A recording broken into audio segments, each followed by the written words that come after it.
We welcome you all for this next session on precision oncology webinar series today, and we have with us one of the senior teachers for Indian medical fraternity, particularly oncology, Professor Ashok Vaid.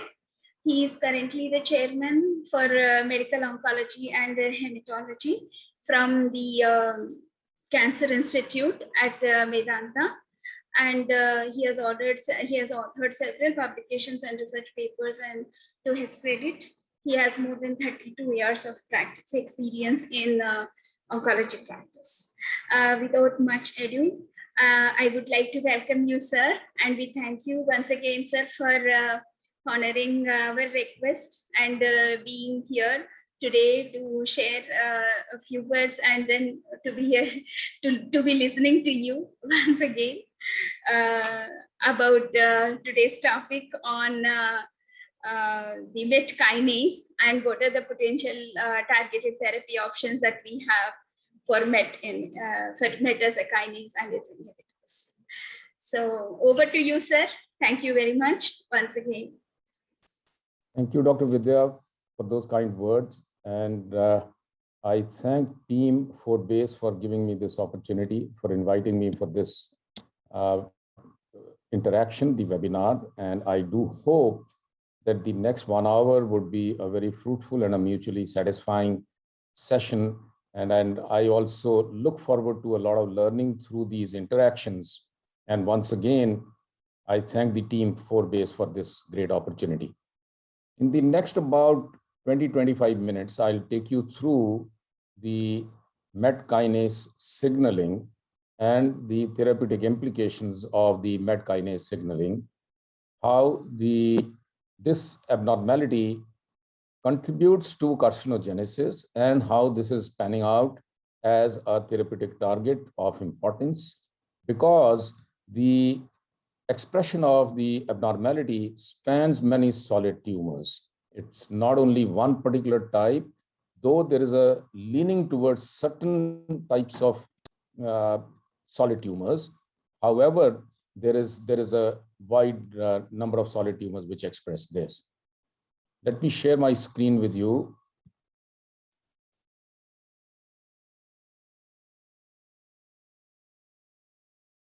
Can you, Dr. Vidya, can you see my screen? Yes, sir. Yes, sir, we can see your screen. Thank you so much. So without further ado, let me get on to the presentation. And just as a prelude to what MET signaling is and what is the significance of the signaling in cancer.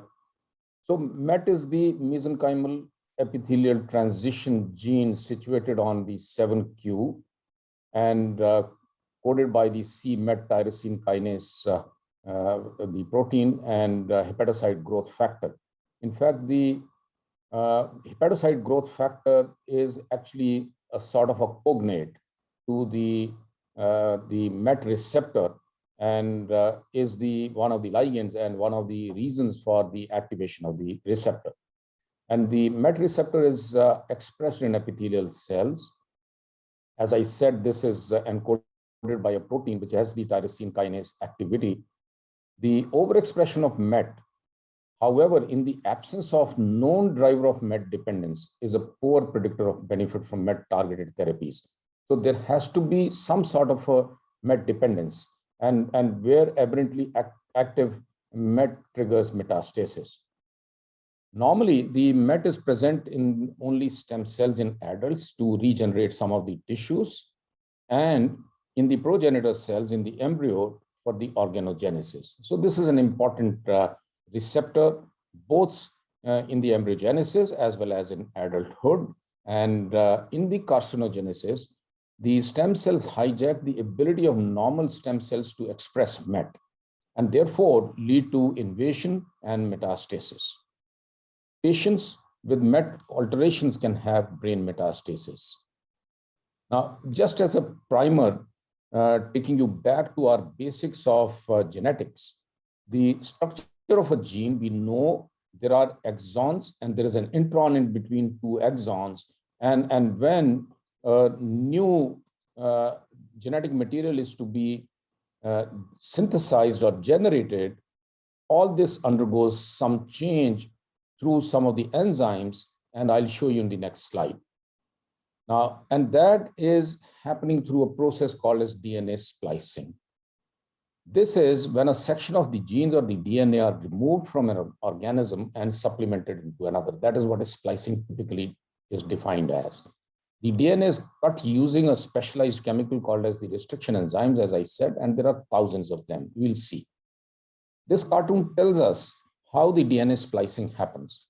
And why I am dwelling on DNA splicing at the moment is because this has a lot of implication and a bearing on the MET14 skipping mutation. Now, this represents a segment of the genetic material where the exon in blue is interspersed with an intron, as I showed you in one of the previous slides. Now, when there is a splicing has to happen, the ribonucleoproteins, 5 of them, they come and they bind to the intron. And then they fold the intron into almost like a loop and get the intron out, bring the two ends of the exons closer to each other and joins them. And the ribonucleoproteins are actually available for the next activity itself. And therefore, the two exons, they come closer to each other and the genetic material is replicated. Now, what happens in a exon 14 splicing? Normally the splicing, as I said, would happen between the exons. There would be intron, and intron would be cut by the one of the enzymes, and the exons would come closer to each other. Therefore, the sequence of 13, 14, 15 would be maintained. However, when there is a mutation, splicing mutation happens. So therefore, one of the exons goes missing, and 13 and 15, they come closer to each other. Therefore, this is called as the skipping of exon 14 or the skipping mutation. The exon 14 is not represented in the next genetic material. In the wild type, what happens? As I said, hepatocyte growth factor is one of the ligands, is like a cognate, and it attaches to the extracellular domain. Typical, like any receptor, it has a juxtamembrane and a domain and a transmembrane domain and an intracellular domain. There is a heterodimers, they exist in heterodimers, and once the homodimerization happens and there is a recruitment of the signaling proteins, the downward signaling, which happens beyond the receptor into the various the signaling pathways, and that confers growth survival to the cancer cells through decreased apoptosis, regulation of the cytoskeletal functions, growth, differentiation, stemness, and therefore the cancer cells. The normal cells would be going through a normal cell cycle. But however, if the exon 14 splicing mutation happens, then there is a loss of the juxtamembrane domain, and there is a loss of the ubiquitination. Now, what happens? The CBL, I would come into one of the ligases, I would come in the next slide as well. Now, every protein in the body actually has to go through a degradation, and ubiquitin attaches to it. It degrades the available protein. Once the protein is done its physiological work, and there is a degradation and clearance of the protein. Now imagine if there is a loss of the juxtamembrane domain, there is a loss of the ubiquitination. And therefore, there is an increased stability of the kinase activity, and the signaling would continue to happen in an unregulated manner. So what does MET exon skipping mean? It is a specific error in MET gene called as the exon 14 skipping, as I showed you in one of the previous slides. As I said, the protein is actually needed to be broken down once the physiological work is done, and the CBL, which is the Caspase B linease lymphoma ligase, and this helps break down the MET protein. Now, mutation in the MET gene that cause exon 14 to be removed prevent the CBL from binding. So this is where the CBL is not able to bind, and therefore there is a continuous signaling which happens and leads to the cancerogenesis as well as the metastasis and the onward propagation of the disease.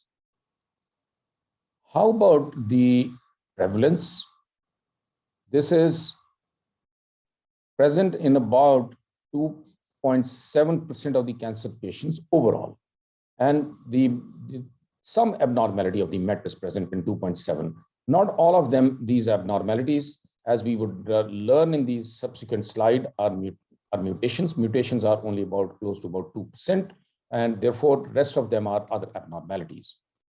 In solid tumors, the fraction is a little higher, and which reaches about 2.8, and 2% of these are about mutations. And which are the cancers?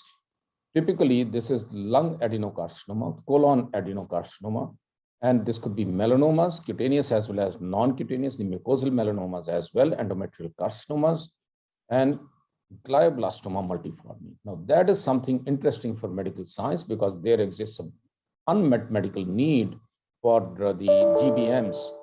And of course, there are other solid tumors, prostate, urinary bladder, the other non-small cell squamous, even small cells, and esophageal. The list is on, and though this is in the decreasing order.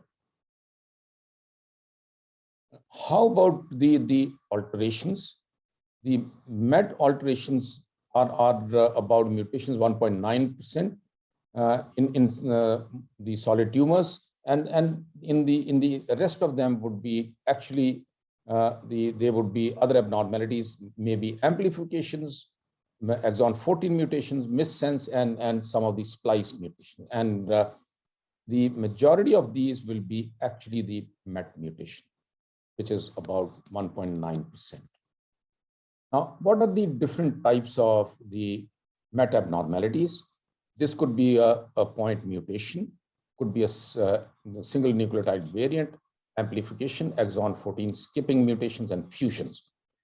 Now, point mutations in the receptor would obviously lead to some sort of a defect, and which would be lead to a constitutive activation of the receptor and therefore a constant signaling.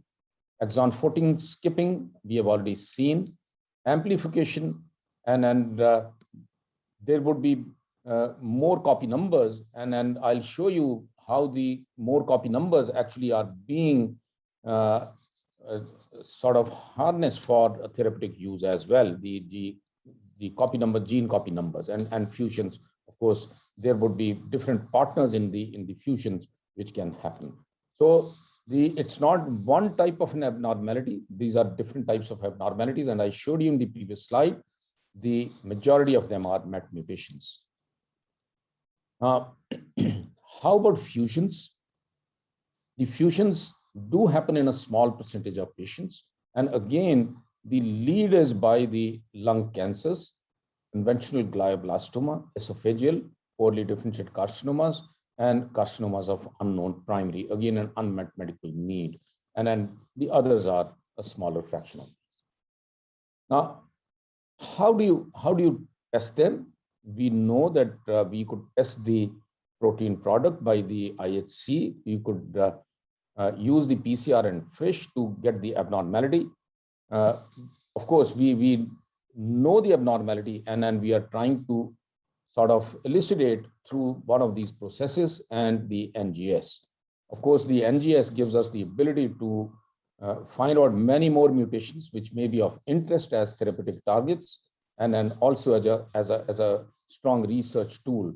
And of course, PCR and FISH would be very narrow spectrum because there is one question we have asked, and we would get an answer to that particular question in the PCR FISH platform.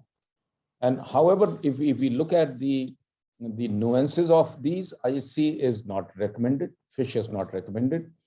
PCR has been used in the registration trial, which was the phase 2 geometry trial for capmatinib, And PCR was the platform, and NGS, as I said, would be a broader information tool, and these could look at the DNA, RNA, and of course, they would be all subject to certain design dependence and as well as the technical considerations for both these platforms. So PCR has been used in the clinical trials. Now, what are the drugs for MET genomic alterations? One can see without even counting that there are close to about a dozen drugs. One of the largest number of drugs available actually in lung cancer for any type of actionable mutation or an actionable predictive biomarker. And these are listed out here. These are close to about a dozen drugs. Non-small cell lung carcinoma has the most therapeutic targets with MET as one of the predictive biomarker. Now, of the therapies with MET as a predictive biomarker, there are 4 FDA approved in at least one clinical setting, and 9 have NCCN guidelines as recommendations on some clinical setting as well. And we have talked about the various abnormalities in the MET. I'll briefly take you through, with this background, I'll take you through one of the trials of non-small cell lung cancer where capmatinib was looked at as a drug for MET exon mutated or MET amplified. And this was the Geometry Mono-1 trial. Before I go to that, again, looking at the number of interventions today, again, without even counting, what could say that this is close to about 2 dozens of them. And look at the number of targets, a disease which was just a subgroup of about 3 diseases: non-small cell, squam, adeno, large cell, others, small cell, and that's it, 20 years back. And we were picking treatment on the basis of histology. We soon moved to EGFR, and then there was an unfolding of a plethora of targets which emerged in the early part of the last decade and prior to that, and that the story was led by ALK mutation, the ROS, the RAF, now NTRK, MET, and RET, and one can see that there are already FDA approvals. Now, interestingly, there is a profile to the MET skipping mutations. The histology is generally a squamous cell carcinoma with some sarcomatoid differentiation or a histology, which is close to about 30% and can be present in squamous as well as a small proportion of the small cell carcinomas as well. The abnormality is mutually exclusive as far as the other mutations are concerned, and that's what we understand about most of the mutations in lung cancer. And patients with the MET exon 14 mutations are typically older, and you would see in one of the subsequent slides that the median age is 70 plus for these patients, and as compared to patients with EGFR or the KRAS mutations.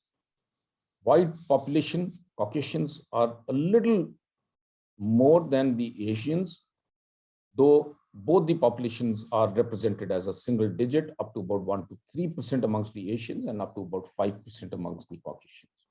Women are more represented and never smokers more than the smokers. So that's the profile of a lung cancer adenos for the MET exon 14 mutation or the amplification. So this is the trial, the Geometry 1, which was published in the NEJM. This is a single arm, multi-cohort. Why multi-cohort? I'll show you that. Phase 2 study, little larger than phase 2. Actually, phase 2, because of a multi-cohort, the number actually stands at 364. Generally, one would have a phase 2 study in the range of about 120, 130 patients. But because there were multiple cohorts, the numbers stack up to 364. The drug was given 400 milligrams twice a day. Primary endpoint was overall response rate, including the CRs and the PRs, and the secondary endpoint was the response duration. Pretty standard inclusion-exclusion criteria that patients have had some measurable disease, and some of them were actually treatment naive, and up to about 2 lines prior treatments were allowed. Stable or asymptomatic brain metastases were also allowed.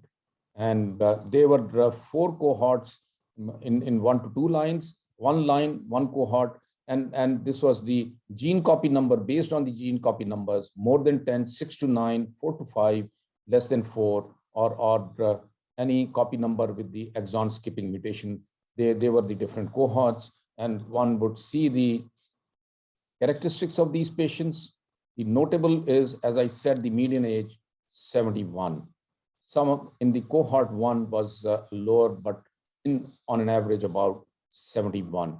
And rest of the histologies are listed out here. Majority adenocarcinomas. Overall response rate, what one sees is that the overall responses are good, even in those who were actually treated. And I'll show you in the waterfall plot. Previous treatment, no previous treatment. And this is best percentage change from baseline. Now, one can see that the no previous treatment, they were faring better. More patients were responding, deep responses. And even in those who had previous treatment, these are those who had the skipping mutation and those who had MET amplification more than 10 gene copy numbers, no previous treatments out here, and even with previous treatment, patients were responding. Now, progression-free survival, median progression-free survival 5.4. And for those with previous treatment, no previous treatment, again, based on the MET amplification with copy numbers more than 10, the data is represented here. Now, brain metastasis always has been an enigma for an area of interest, because almost about 40% patients will develop brain metastasis during the course of their disease. And we need a strategy to that. A lot of drugs do not have a brain-specific activity, though we know that the blood-brain barrier may be breached after radiation, and then drugs may pass into the area of interest, but still drugs do not have a profound brain activity. So in this study, the patients with the MET14 skipping was about 11 to 23%. This is as a ballpark figure. The activity of capmatinib in brain mets was encouraging. Responses were observed in 7 of the 13 patients in the skipping mutations, including complete resolution of brain metastasis in 4 patients. This is something profound about the drug. And some of these patients had received previous radiation as well. So peripheral edema, nausea, creatinine increase. We are realizing increasingly that some of these small molecules are leading to actually a decrease in the secretion of the creatinine at the tubular level. They are not causing any damage to the kidney. And then probably that's the mechanism which exists for a lot of these drugs. And in general, the drug is actually well tolerated.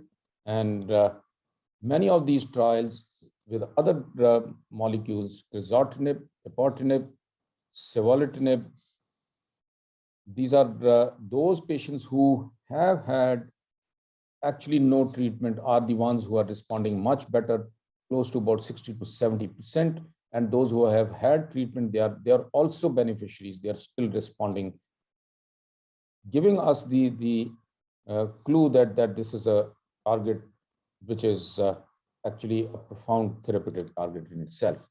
So the drug actually leads to overall response rate in about 68% of the patients, and disease control rate, if you combine these stable diseases, also in excess of 90%, which is something not known for many of the drugs we use for solid tumors. And most of the responses are in the MET skipping mutation, particularly in those who were not treated previously. Efficacy is higher in those with high gene copy number than those having low copy gene numbers.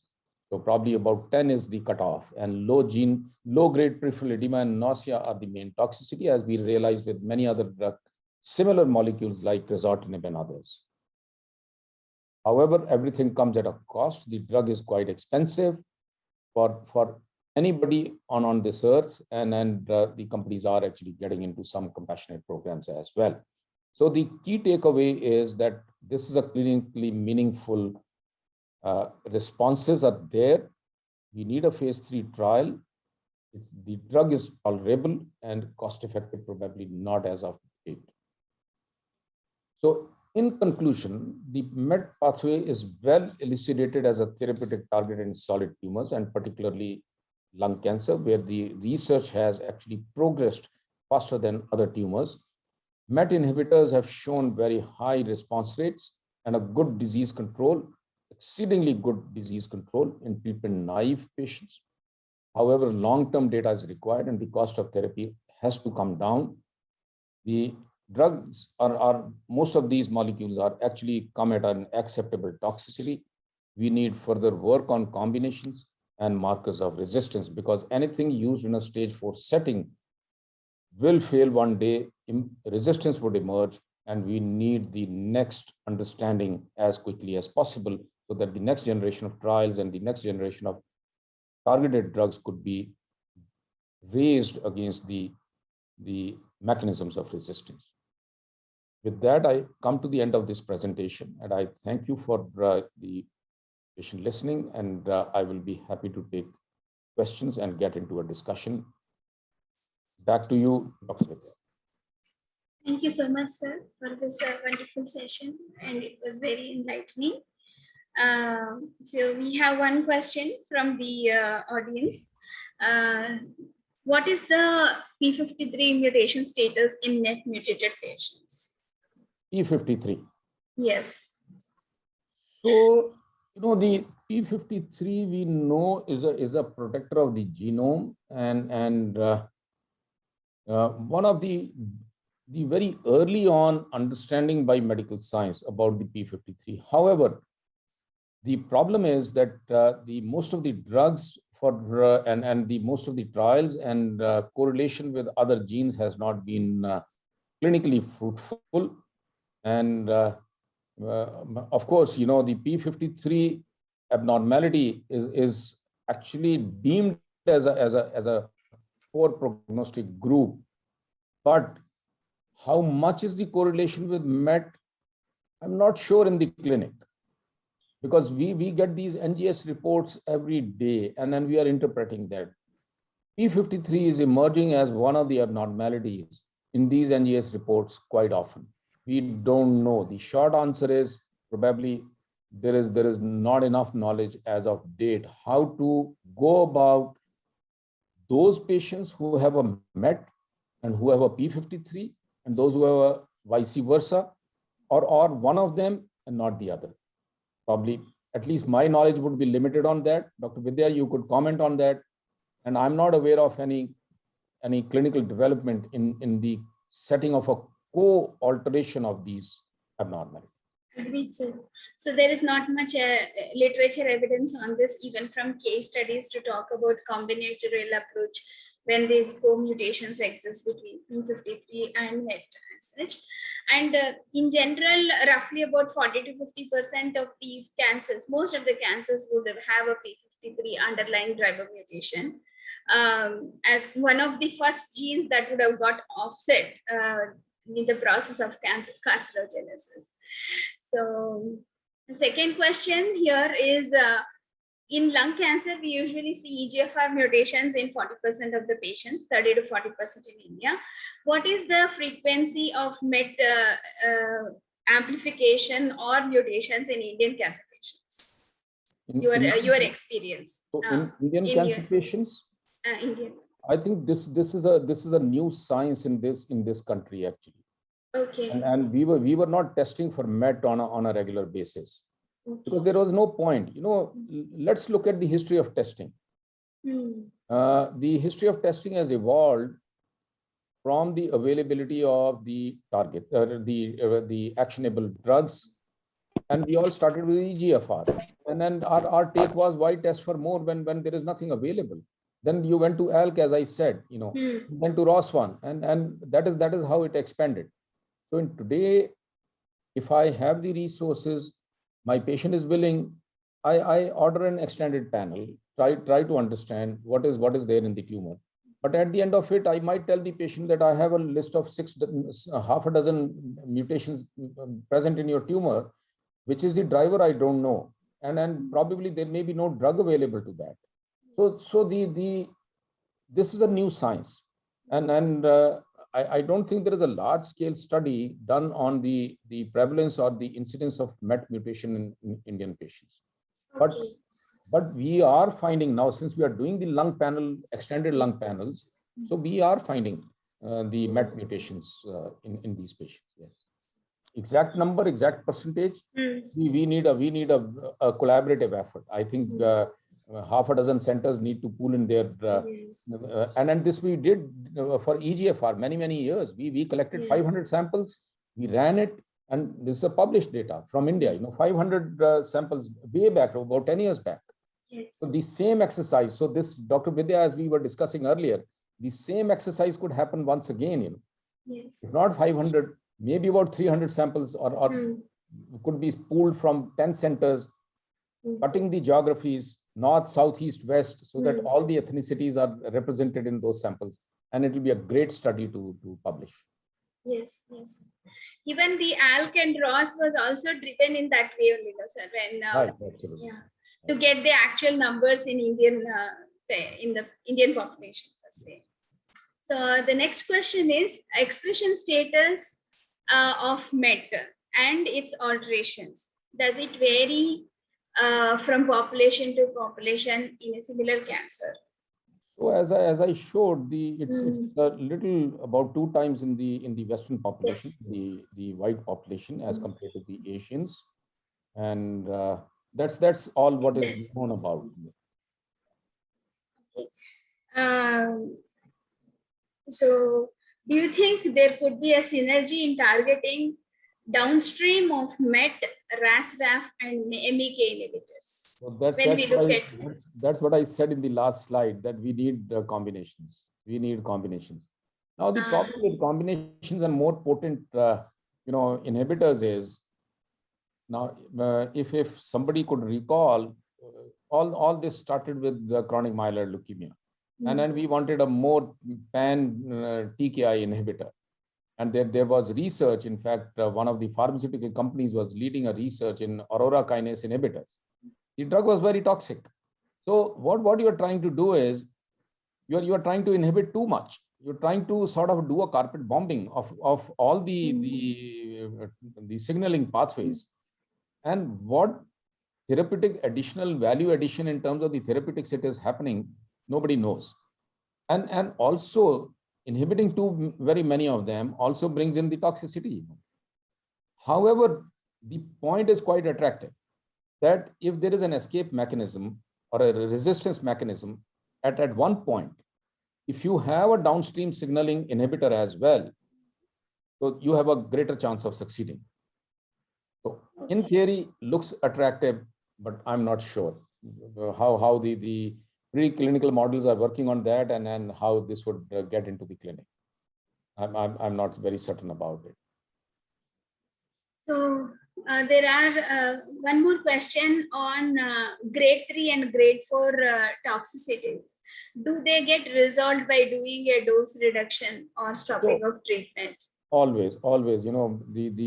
Thankfully the fatal toxicities are not something one is concerned about, and they do resolve. And most of these drugs are actually short-acting drugs. These are not very long-acting drugs.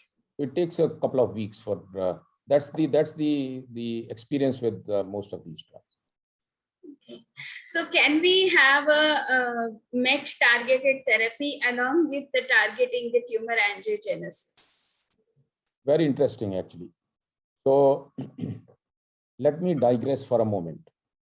So angiogenesis is something, anti-angiogenesis, I would say, is a therapy without a target, actually. So you don't have one abnormality which you are trying to target. So it's something which works on a more non-specific manner as compared to these targeted therapies. And the good example is of combining the angiogenesis drugs, and the targeted is from the ovarian cancer space. So the PARP inhibitors with anti-angiogenesis as maintenance treatment in ovarian cancer is gaining traction. And the proof of the pudding and the proof of concept is there that the anti-angiogenesis could be combined with other drugs. So who knows? This might be the next port of call for this type of an intervention.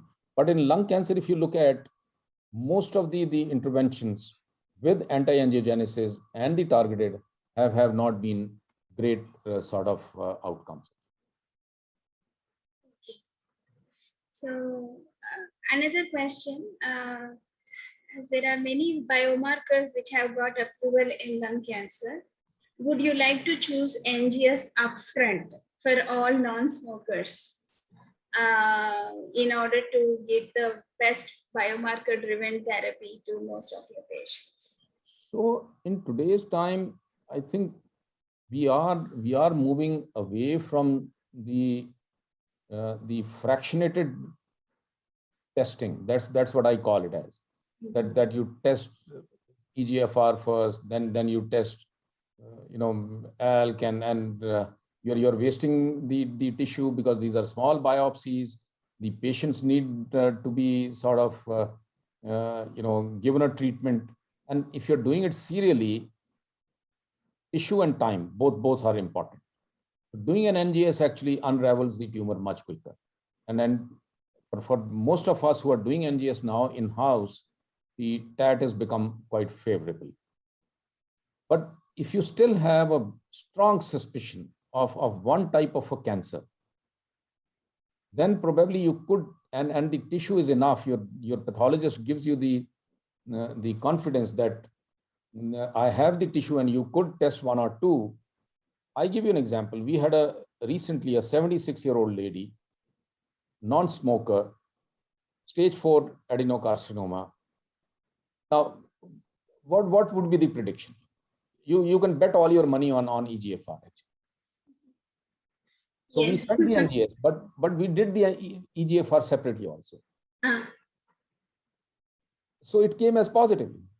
Okay. Came as positive.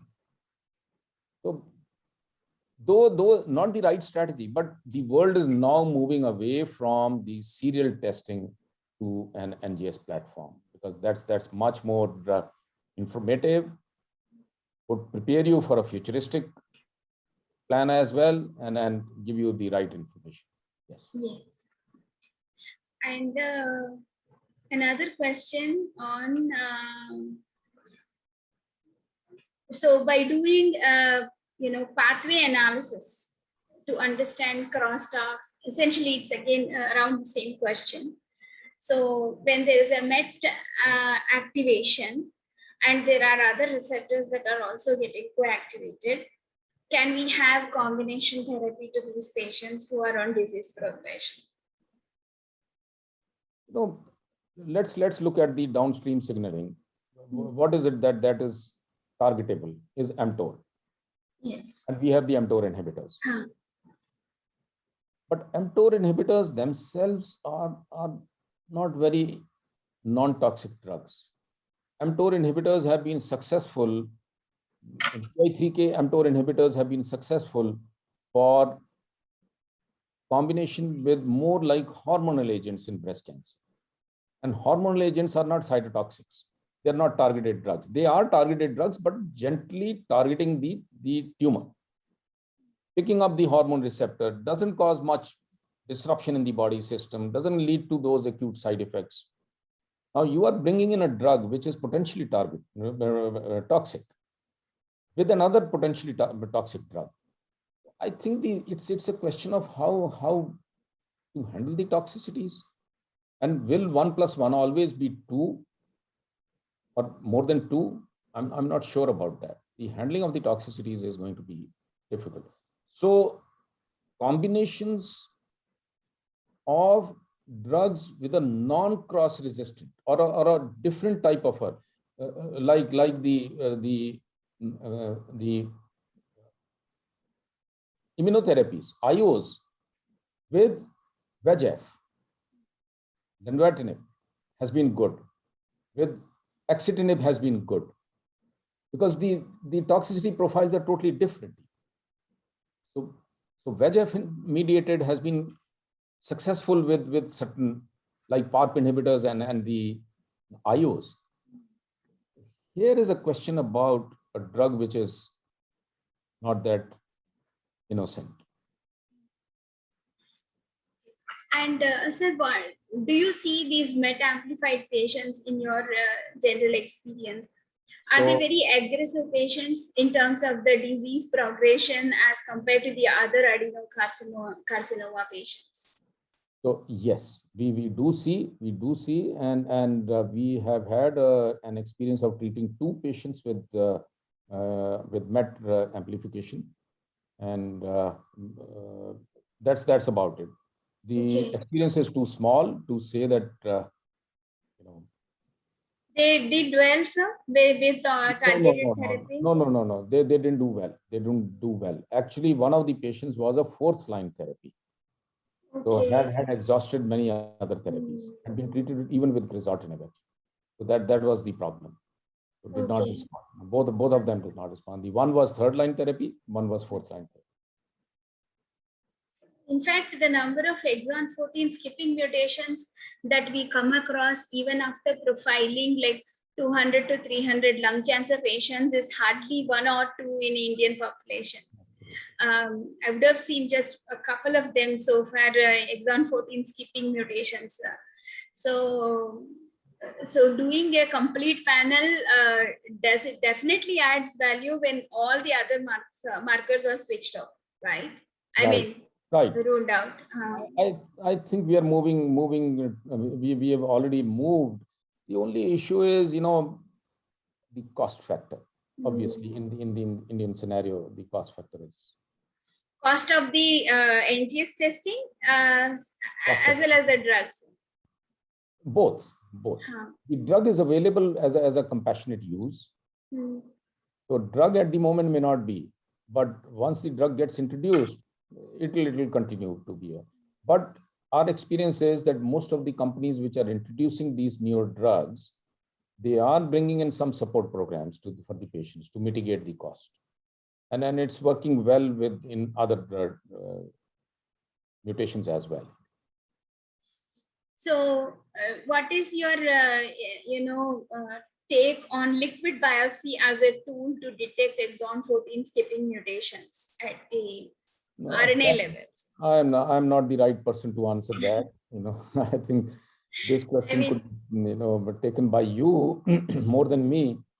And I had a question from the geometry trial, sir. 374 patients, and then there were in one of the slides you mentioned that they had used liquid biopsy. Yes, they have. For few patients, and they have detected exon 14 skipping mutations there. They have. So this multi-cohort study, you said they would subsequently tell. So when you said a multi-cohort, what does it mean exactly, sir? Was it like patients from all over the world or something? No. These were the gene copy number. Okay. Gene alterations based on different types of alterations, you call them as different cohorts. Okay. Absolutely. But Dr. Vidya, ultimately, as a very general and a generic statement, I would make that everything will move to liquid biopsy. It has, by and large, we already are using liquid biopsy for the secondary mutations, for follow up these patients, for PI3K, and all these we are already using, and for lung cancer, this is pretty much now becoming a standard of care. So if not today, the time is around the corner where everything would be liquid biopsy. On liquid biopsy. Absolutely. The only challenge what I feel technically from the lab front is for the fusions, gene fusions. So when you give your tissue for testing, we do an RNA isolation, and then we actually look at the mRNA, which is just before the protein, which is the final workhorse of the cell, which is the oncogenic protein. But when you look at cfDNA based analysis on liquid biopsy, it's essentially more of cfDNA. DNA. right? Right. Right. So there you are looking at the DNA level alteration, which has to become translated to RNA and then the protein, essentially. Right. So we are not very close to the phenotype, essentially the clinical phenotype. It's a little far away, and I feel that in liquid biopsy, gene fusions are still a challenge. I did speak to few people, but then from a clinician's perspective, since you must have gone through, like in a disparate condition for some of your patients, you would have looked for gene fusions on liquid biopsy, particularly with lung cancer. What is your experience on that, sir? Not much. No. I wouldn't profess and say that we haven't had. No. We haven't had. I think these are all concepts in the Indian setting which are taking shape and which are gaining ground. And for all of us clinicians, the availability, the learning curve is there. What happens in the lab that translates into a clinical practice, and it takes a little while for us to absorb and then sort of reflect back. So at least for me, it's a still a nascent and a learning phase. Okay, sir. We haven't had employed much. So I haven't seen either much of positive predictive value on value addition for gene fusions using liquid biopsy. As you said rightly, EGFR, PIK3CA, BRAF, KRAS, all these are easily doable on cfDNA without much problem. But then when it comes to gene fusions, it's a challenge because we have to look for the junction boundaries between two genes. Right. So there is the challenge actually. So I think there's one more question here. Last question.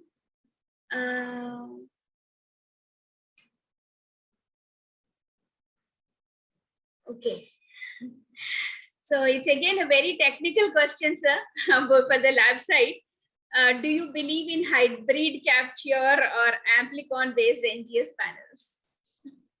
I wouldn't get into that area, because it is something which is beyond my expertise. Though I may offer a comment, I do understand the basics of it, but I wouldn't. It's unfair on my part to get into that debate and discussion. Okay. Yes. Understood. Actually, it's very, very technical with what is the choice of methodology we take. Because essentially every lab would do a validation before it brings the assay to the clinic. And then it has its own, every technology has its own shortcomings. And then we try our level best to reduce the shortcomings by adopting newer tools and technologies. Right. So there are a couple of attendees. I've been asking them because this session is more to write the queries in the chat box than a speaking session. So I'm just telling them one more question probably.